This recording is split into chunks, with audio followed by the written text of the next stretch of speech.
Yeah. All right.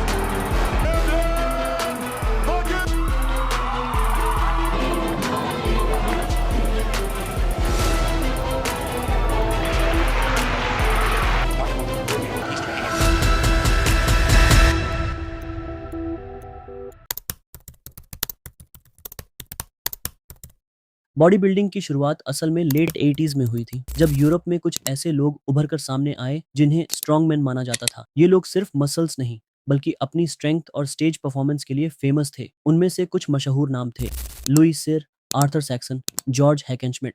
ये लोग stage पर ऐसे फीट्स परफॉर्म करते थे जो उस वक्त लोगों के लिए नामुमकिन थे। उनकी ट्रेनिंग बॉडी एस्थेटिक्स के लिए नहीं होती थी।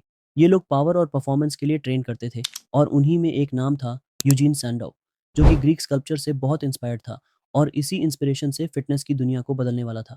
सैंडो ने जब ग्रीक स्कल्पचर्स देखे, उनका सिमेट्री, मस्कुलर बैलेंस और परफेक्शन, वो इतने इंस्पायर हुए कि उन्होंने डिसाइड किया, मैं अपनी बॉडी को इन स्टैट्यूज के जैसा बनाऊंगा। सैंडो ने स्कल्पचर्स को स्टडी किया, वेट लिफ्टिंग को एस्थेटिक्स के साथ कंबाइन किया और एक ऐसी बॉडी बनाई जो न सिर्फ स्ट्रांग थी, बल्कि विजुअली परफेक्ट थी। 1901 में यूजीन सैंडो ने लंदन के एल्बर्ट हॉल में पहला फिजिक कंपटीशन होस्ट किया, जिसे द ग्रेट कंपटीशन कहा गया। ये था मॉडर्न बॉडी बिल्डिंग का पहला ऑफिशियल कदम। लेकिन कुछ ही सालों बाद दुनिया एक ग्लोबल कॉन्फ्लिक्ट में चली गई, जो था वर्ल्ड वॉर वन।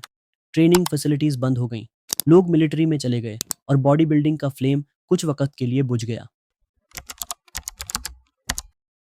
जंग के बाद 1920 में बॉडी बिल्डिंग फिर से जिंदा हुई, इस बार एक नए अंदाज में। ये था सिल्वर एरा, जहां स्ट्रेंथ और एस्थेटिक्स का कॉम्बिनेशन उभर कर सामने आया और बॉडी बिल्डिंग के लेजेंड्स जैसे जॉन ग्रिमेक, जो कि ओलंपिक वेट लिफ्टर और बॉडी बिल्डर भी थे, स्टीव रीव्स, जिनकी ग्रीक गॉड जैसी बॉडी ने उन्हें हॉलीवुड का सुपरस्टार बनाया और हेरक्यूलिस का फेमस रोल स्टीव ने ही पॉपुलर किया था, जॉर्ज आइफरमन, जिन्होंने अपनी बेस्ट फिजिक्स से फिटनेस लाइफस्टाइल मूवमेंट को प्रमोट किया। इस दौर में स्प्लिट रूटीन्स, डाइट प्लानिंग और आर्टिस्टिक पोजिंग जैसे कॉन्सेप्ट्स पॉपुलर हुए। मैगजीन्स जैसे योर फिजिक ने बॉडी बिल्डिंग को मेन स्ट्रीम बनाया।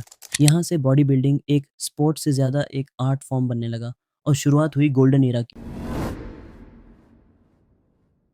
ये वो ईरा था जहां बॉडी बिल्डिंग एक छोटी सी एक्टिविटी से एक सीरियस स्पोर्ट बनने लगी। ये था गोल्डन ईरा का आगाज, एक ऐसा दौर जिसमें एस्थेटिक्स, सिमेट्री और परफेक्ट बॉडी का जुनून छाया हुआ था। NABBA मिस्टर यूनिवर्स जैसे कॉम्पिटिशन्स ने रेग पार्क को हाईलाइट किया, लेकिन असली चेंजिंग आई 1965 में, जब जो वाइडर ने मिस्टर ओलंपिया शुरू किया। लारी स्कॉट बने पहले मिस्टर ओलंपिया, और फिर सर्जियो ओलिवा, जिसे द माइथ कहा गया। और फिर आया एक ऐसा बॉडी बिल्डर जिसने बॉडी बिल्डिंग का क्रेज लोगों में भर दिया, अर्नोल्ड श्वार्ज़नेगर। अर्नोल्ड ने बॉडी बिल्डिंग को मेन स्ट्रीम बना दिया और 7 बार मिस्टर ओलंपिया जीतकर पूरी दुनिया का आइकॉन बन गए और आज तक की जनरेशन की इंस्पिरेशन है आर्नोल्ड। उनके बाद ली हेनी आए, जिन्होंने अपने मैस और सिमेट्री से 8 टाइटल्स जीते और बिना हारे रिटायरमेंट ले लिया। और यहाँ से शुरू होता है एक ऐसा एरा जिसमें लिमिट्स की कोई कैद ही नहीं थी। ली हेनी के बाद स्टेज डोमिनेट किया द शैडो डोरियन येट्स ने। डोरियन पहले मास मॉन्स्टर थे जो इतना बड़ा बॉडी फ्रेम लेकर आए थे स्टेज पर। उनकी ग्रेनी कंडीशनिंग, मॉन्स्टर साइज और पावर ने बॉडी बिल्डिंग को नए लेवल पर ला खड़ा किया। 1992 से 1997 तक डोरियन ने 6 टाइटल्स जीते, लेकिन डोरियन ने ऐसा स्टैंडर्ड सेट कर दिया था कि जिसमें मैस मॉन्स्टर होना जरूरी था। इस ईरा में Kevin Levrone, Flex Wheeler, Nasser El Sonbaty, Shawn Ray, Jay Cutler और the king of body building Ronnie Coleman जैसे मॉन्स्टर्स सामने आए। रोनी कोलमैन को किंग इसलिए माना गया क्योंकि वो सबसे हेवी और एक मास मॉन्स्टर फिजिक लेकर आते थे और कोलमैन की टक्कर का कोई नहीं होता था स्टेज पर। रोनी ने लगातार 8 बार मिस्टर ओलंपिया का टाइटल अपने नाम किया और आखिरकार जे ने रोनी को हरा दिया और 4 बार चैंपियन बने। और अब बॉडी बिल्डिंग काफी चेंज हो चुकी थी।